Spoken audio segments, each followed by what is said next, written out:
बिना नहाए रसोई में नहीं जाना चाहिए। आजकल तो ये माताएं, कुछ माताएं ऐसी होती हैं, बिना नहाए शौच कर लिया, शौच के बाद बिना नहाए घर में घुस रहे हैं, किचन में रसोई में घूम रहे हैं, राम राम, पूरा अपवित्र हो गया। जैसी शुद्धि वैसी बुद्धि। आप बिना नहाए रसोई में गई, भ्रष्ट हो गया। कहते हैं जैसा खाए अन्न वैसा रहे मन। आपका अन्न यदि दूषित हो गया तो मन दूषित हो जाएगा। तुम्हारे बच्चे भी खा रहे हैं, कल उनका मन दूषित हो जाएगा। आजकल के बच्चे रास्ते पे, गलत रास्ते पर चल रहे हैं, क्यों? मन गंदा है। क्यों? क्योंकि अन्न गंदा है। तुम बिना नहाए रसोई बनाती हो? नहीं मेरी माँ, रसोई अपने आप में एक मंदिर है। रसोई क्या है? रसोई क्या है? रसोई क्या है? मंदिर। क्यों मंदिर है? रसोई से ही हम सब जिंदा हैं। रसोई मंदिर की तरह है, इसलिए रसोई में रात में जूठे बर्तन नहीं रखने चाहिए। रात्रि को रसोई साफ सुथरी करना चाहिए, पूरा पोंछा लग जाए, एक भी बर्तन जूठा ना हो। आजकल तो काम वाली बाई आएगी तब बर्तन धुलेगी, इस चक्कर में रात भर बर्तन धरे रह जाते हैं। पहले ऐसा नहीं था। रात्रि को भोजन बना, बर्तन धुल के बिल्कुल साफ सुथरी हो की रसोई, क्योंकि रसोई अपने आप में मंदिर है। लक्ष्मी का, अन्नपूर्णा माँ का रसोई में वास होता है।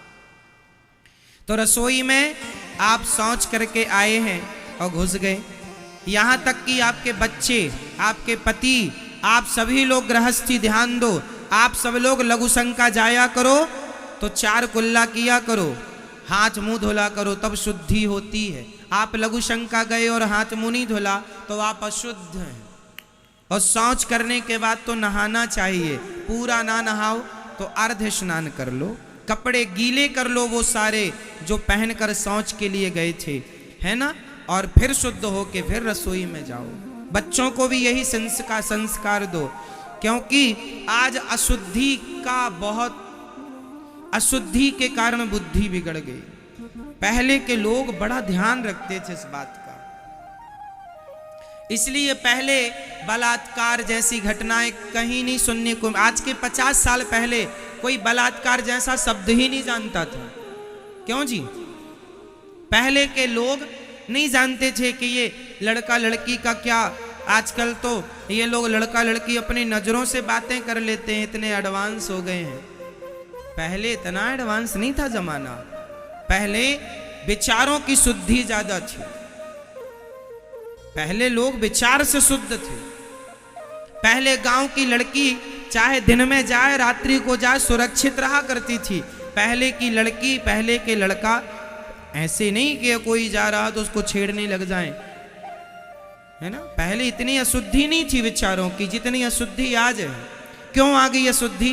खान पान अशुद्ध हो गया, रहन सहन अशुद्ध हो गया। आजकल का आदमी नहाते ही नहीं है।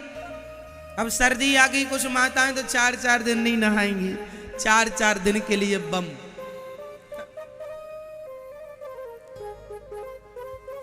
ये दास अनिरुद्ध 12 महीने हम 2 टाइम स्नान करते हैं, एक सुबह और एक कथा में आने के पहले। कथा में आने के पहले भी स्नान करके ही आते हैं, बिना स्नान किए कथा में नहीं आते।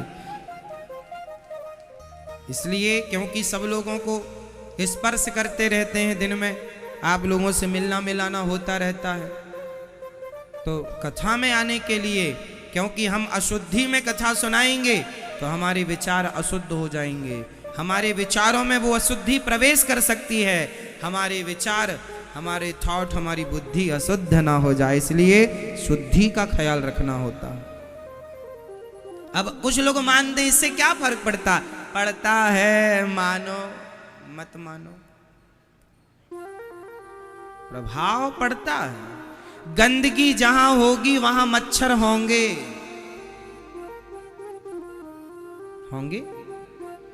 जहां आप गंदगी में रहने लग गए, जहां आपका खान पान रहन सहन गंदा हुआ, वहां विचारों की गंदगी होगी, आपका विचार गलत जगह पर जाएगा।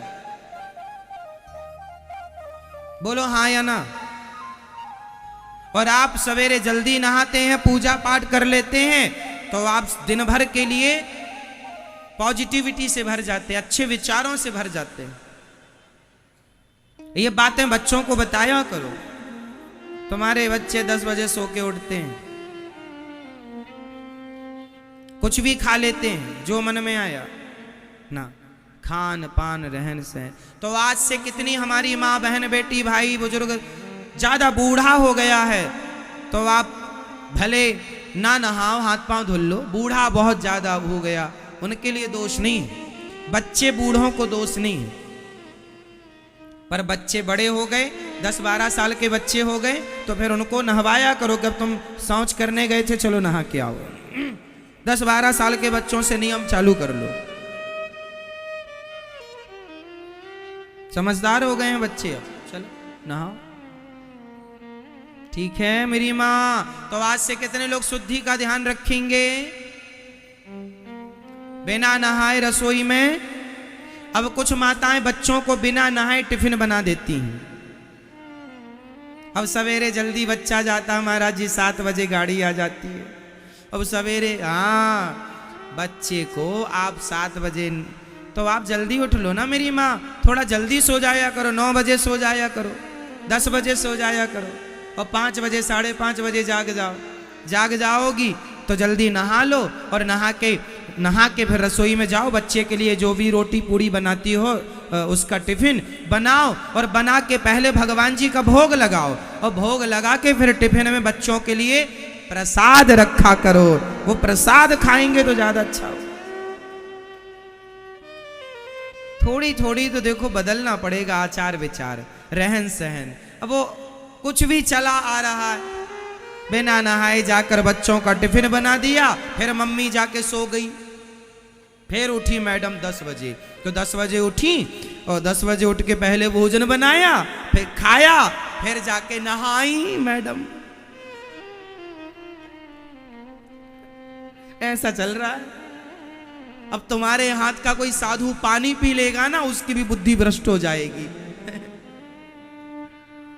ऐसे राक्षसों के हाथ का कोई पानी पी ले, इसलिए पहले के साधु संत, पहले के समझदार लोग सबके हाथ का पानी भी नहीं पीते थे।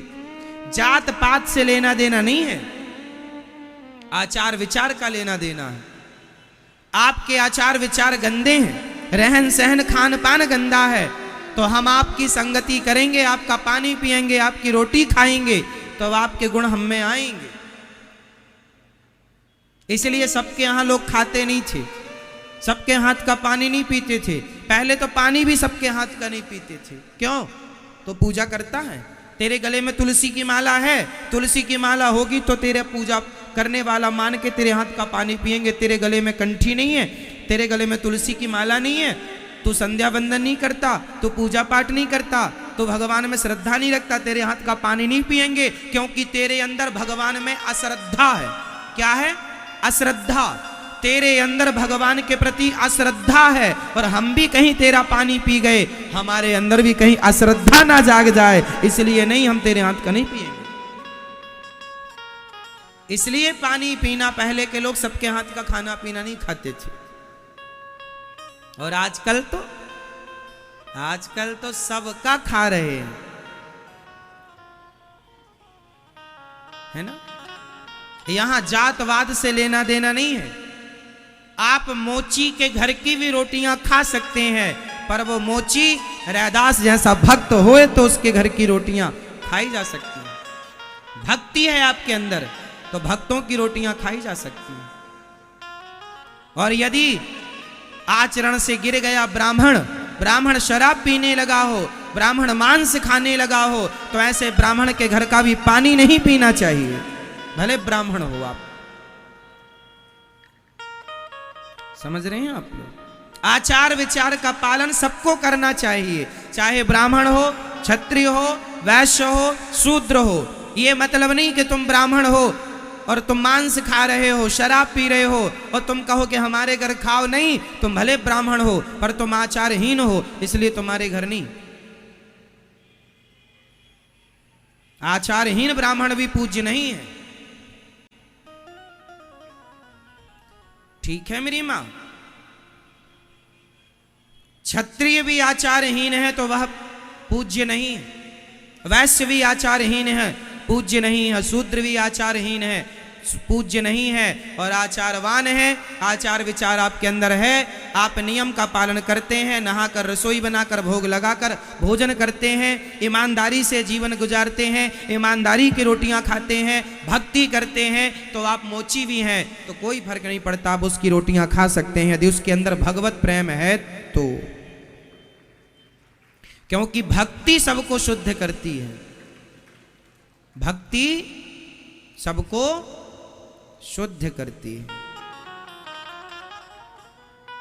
तो आप लोग आचार विचार का ख्याल रखेंगे कि नहीं? कुछ भी खाएंगे?